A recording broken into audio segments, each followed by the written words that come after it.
नमस्कार, capital TV Bihar पर 5 का पंच देख रहे हैं आप। हम आपको बताएंगे एक एक करके बिहार की 5 बड़ी खबरें। मैं आपको बताती हूं कि बिहार के मुख्यमंत्री सम्राट चौधरी ने राबड़ी देवी के 10 सर्कुलर रोड वाले बंगले को लेकर लालू परिवार पर क्यों तीखा हमला बोला। मैं आपको बताऊंगा लालू परिवार में चल रहे नए सियासी खेल की कहानी। मैं आपको बताऊंगा बिहार में हो रहे एमएलसी चुनाव को लेकर के आरजेडी और एआईएम के बीच हो रहे घमासान के बारे में। मैं आपको बताऊंगी पटना में अवैध अतिक्रमण के खिलाफ चल रहे सरकार के एक्शन के बारे में। आज मैं आपको बताऊंगी तेज प्रताप यादव के बारे में, जो राजनीति छोड़ मनोरंजन की दुनिया में कदम रख रहे हैं।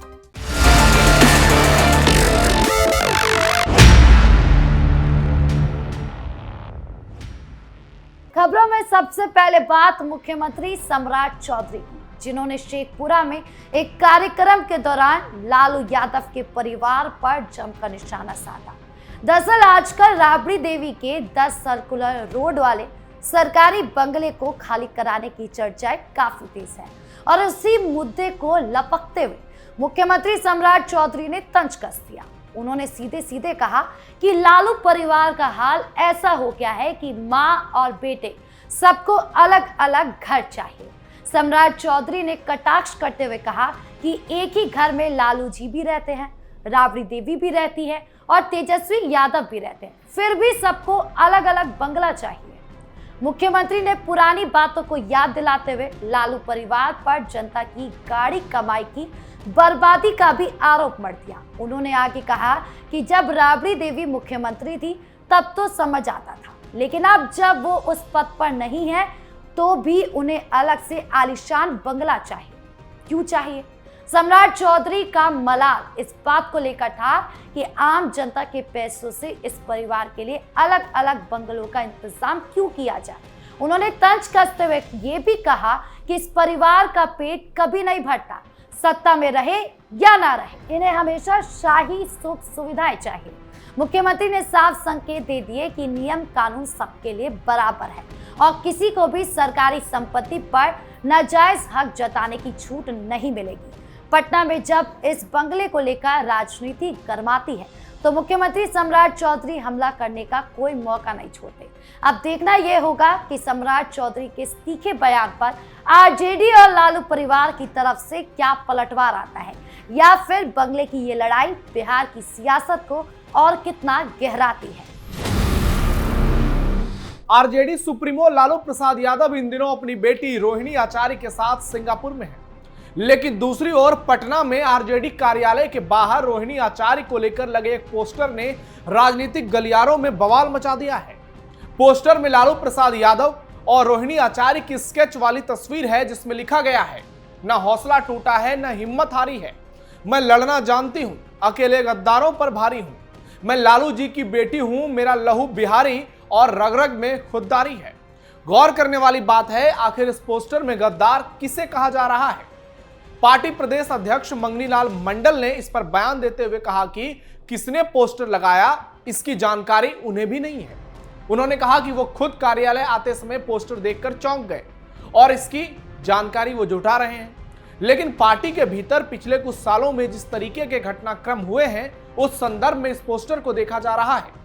पोस्टर में सबसे महत्वपूर्ण बात यह है कि रोहिणी को सीधे लालू यादव की राजनीतिक विरासत से जोड़ा गया है। मैं लालू जी की बेटी हूं वाला संदेश केवल पारिवारिक पहचान नहीं, बल्कि आरजेडी के कोर वोटरों के बीच भावनात्मक जुड़ाव का भी प्रतीक माना जा रहा है।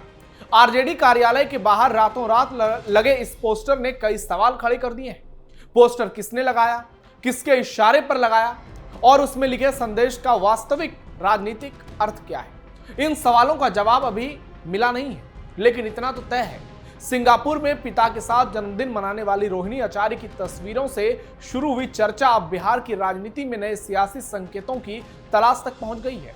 अब देखना यह होगा कि रोहिणी आचार्य क्या सिंगापुर से वापस लालू आवास में लौटती हैं। क्या आरजेडी में कोई बड़ा फेरबदल हो सकता है? क्योंकि चर्चा तो इस बात की चल रही है कि तेज प्रताप या फिर रोहिणी आचार्य में से किसी एक को आरजेडी कोटे से एमएलसी बनाया जा सकता है। बिहार में आगामी विधान परिषद यानी एमएलसी चुनाव से पहले राजनीतिक हलचल तेज हो गई है। इस बीच असदुद्दीन ओवैसी की पार्टी AIMIM ने राष्ट्रीय जनता दल यानी आरजेडी के सामने एक नई राजनीतिक मांग रखी है। AIM ने साफ तौर पर कहा है कि एमएलसी चुनाव में उसे एक सीट दी जानी चाहिए, क्योंकि राज्यसभा चुनाव के दौरान उसने भाजपा को हराने के लिए राष्ट्रीय जनता दल का पूरा समर्थन किया था। AIM के राष्ट्रीय प्रवक्ता आदिल हसन ने इस मांग के पीछे गिव एंड टेक यानी सहयोग और हिस्सेदारी के फॉर्मूले का हवाला दिया। उनका कहना है कि जब राज्यसभा चुनाव हुए थे तब उनकी पार्टी ने विपक्षी एकता को मजबूत करने के लिए पूरी ईमानदारी के साथ राष्ट्रीय जनता दल का समर्थन किया था। ऐसे में अब जब एमएलसी चुनाव सामने है तो राष्ट्रीय जनता दल को भी अपने सहयोगी दल का सम्मान करते हुए उसे एक सीट दे देनी चाहिए। आदिल हसन ने दावा किया कि राज्यसभा चुनाव के दौरान AIMIM ने विपक्षी गठबंधन को मजबूती देने में अहम भूमिका निभाई थी। उन्होंने यह भी कहा कि उस समय विपक्ष के कुछ अन्य दलों के भीतर मतभेद देखने को मिले, लेकिन MIM ने बिना किसी शर्त के आरजेडी का साथ दिया था।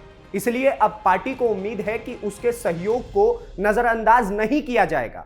हसन ने नेता प्रतिपक्ष और राजद नेता तेजस्वी यादव से सीधे तौर पर अपील करते हुए कहा कि अगर विपक्षी दलों के बीच मजबूत तालमेल बनाए रखना है तो सभी सहयोगी दलों को सम्मानजनक हिस्सेदारी देना जरूरी है।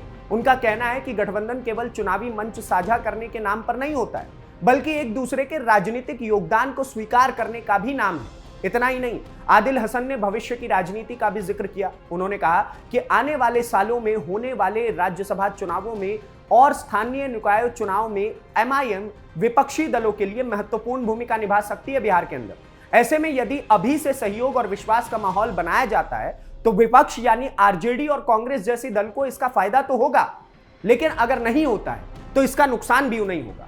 हालांकि MIM की इस मांग पर अब तक आरजेडी की ओर से कोई आधिकारिक प्रतिक्रिया सामने नहीं आई है, लेकिन बिहार की राजनीति में इस बयान के बाद सीट बंटवारे और विपक्षी एकता को लेकर नई चर्चा जरूर हो चुकी है। अब देखना होगा कि तेजस्वी यादव और राजद नेतृत्व AIMIM की इस मांग पर क्या फैसला लेते हैं और एमएलसी चुनाव में विपक्षी खेमे की रणनीति क्या कुछ रहती है।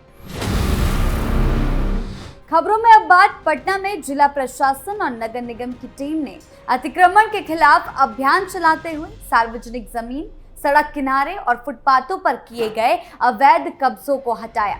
इस अभियान का मुख्य मकसद शहर में बढ़ती यातायात की समस्या को कम करना, लोगों के लिए रास्तों को सुगम बनाना और सरकारी जमीन को अतिक्रमण मुक्त कराना था। कार्रवाई के दौरान कई जगहों पर बुलडोजर और अन्य मशीनों की मदद से झोपड़ियों, अस्थायी दुकानों और अवैध रूप से बनाए गए ढांचों को हटाया गया।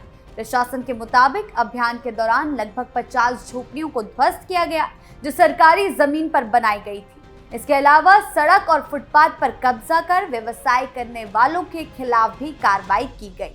अधिकारियों ने बताया कि अतिक्रमण के कारण आम लोगों को आने जाने में काफी दिक्कतों का सामना करना पड़ रहा था। कई जगहों पर सड़कें संकरी हो गई थी, जिससे अक्सर जाम की स्थिति बन जाती थी। शिकायतों और निरीक्षण के बाद प्रशासन ने कार्रवाई का निर्णय लिया और पहले ही दिन नगर निगम क्षेत्र के 6 अंचल, दानापुर व फुलवारी शरीफ से 6 झोपड़ी ध्वस्त करने के साथ 5 ठेले और 1 गुमटी समेत पोस्टर, बैनर, बालू, ईंट जब्त कर 63,800 रुपए का जुर्माना भी वसूला गया।